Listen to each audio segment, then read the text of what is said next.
Uraia pacha ni kwa maslahi ya taifa la Tanzania, sio kwa maslahi ya hao watoto wa diaspora. Yani kuna watu wanaweza kuleta maendeleo kwa taifa la Tanzania.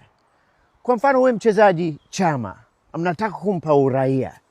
Safi sana, wazo zuri sana, aje kuchezea Taifa Stars Tanzania. Yani ndivyo wanavyofanya Uingereza. Unajua Uingereza akiona kuna dokta au kuna engineer au kuna mwanamichezo, kuna mtu yoyote atakayeweza kuleta mchango kwa taifa la Uingereza, wanamfuata, wanasema hivi unataka uraia wa Uingereza, wanamuiba. Unajua wazungu ni wezi sana. Kwa sababu wanajua kabisa madini, wanaiba madini tangu mwanzo na wataendelea mpaka kesho. Shida Tanzania, yani mnasema mnalinda rasilimali yenu na wivu kabisa. Yani hamjui rasilimali. Rasilimali sio vile vitu vinavyopatikana ardhini. Rasilimali ni watu wenu, watoto wenu. Hamjui kuthamini watu.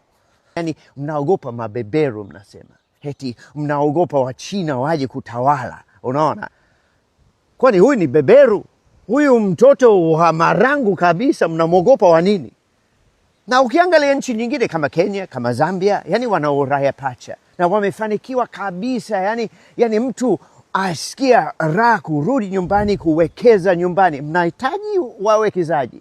Unataka wawekezaji wawe wazungu, waje kupata faida then kutoa nje kutumia pale Ulaya, au unataka wawekezaji wawe Waswahili kabisa, yani faida zote wanazopata wanabakiza nchini. Kaa ufikirie. Unaona mambo yamebadilika kutoka enzi za Nyerere, kuogopa huku na kuogopa huku. Usemi wenu, mgeni njoo, mwenyeji apone.